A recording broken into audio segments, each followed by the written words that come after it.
Each day, workers with a group called Friends International try to redefine normal for street kids across Cambodia's capital, Phnom Penh. In makeshift gatherings like this one, part kindergarten, part clinic, the children come to get cuts and scratches tended, to play board games, or, a rare luxury, to shampoo their hair.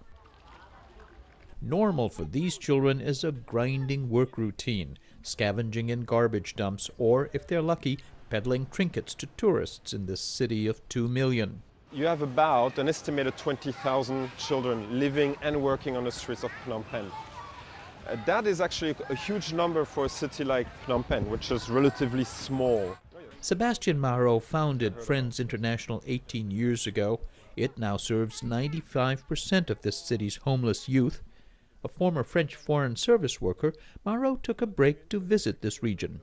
I arrived in Cambodia 1st of April 94 and found a situation that was very difficult to imagine when you see Cambodia today.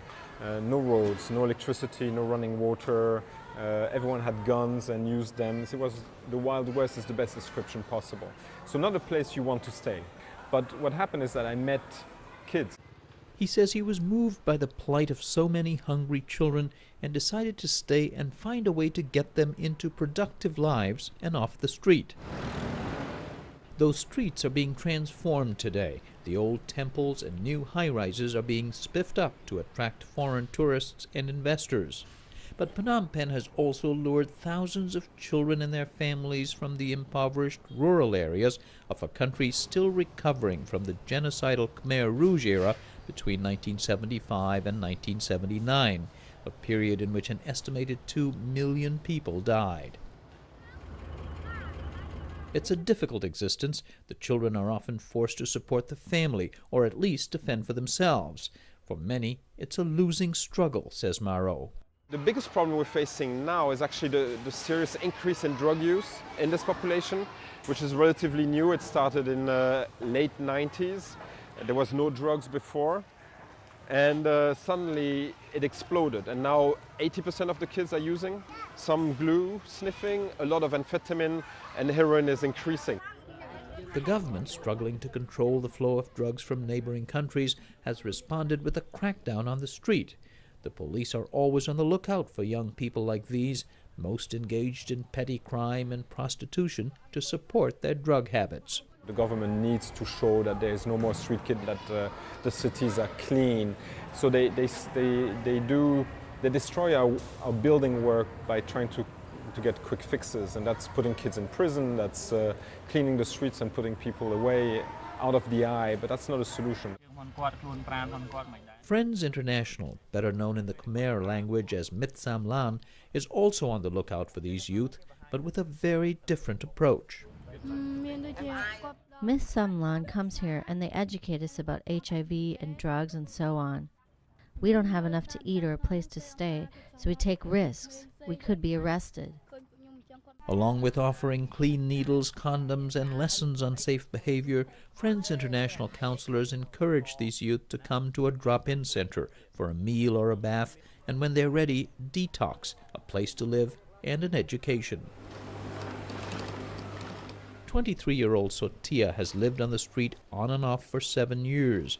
He has struggled with drug addiction, but returned to Friends for his 4th attempt to get clean and acquire job skills. When I first came here, I wasn't comfortable. I wasn't ready for the learning environment, so I quit and went back out on the street to make money.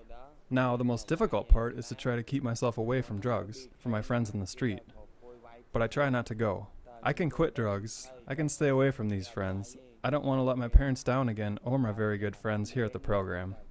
If he finishes, he'll have several options to develop marketable skills.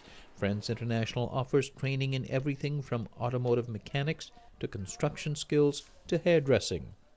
Even after 4 attempts, Marot says there's a good chance he'll eventually succeed. We haven't found really any child that was a lost cause, if you want. We worked very hard with many children for a long time to be able to get them to a level that was required, but we were always reasonably successful. Friends International started and runs 3 of Phnom Penh's finest restaurants, training grounds for students and a source of income for its programs.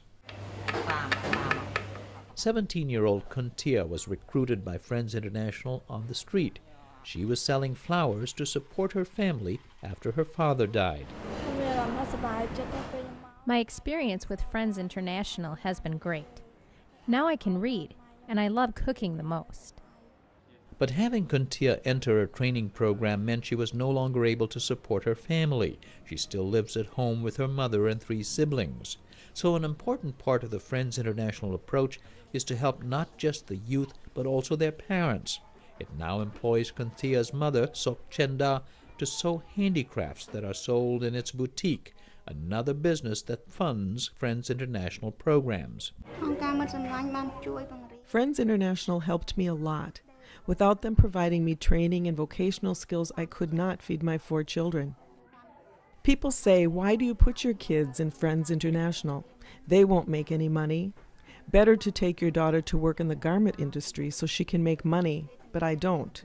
My children will have a better future than me. How are you? Fine. Long time no see.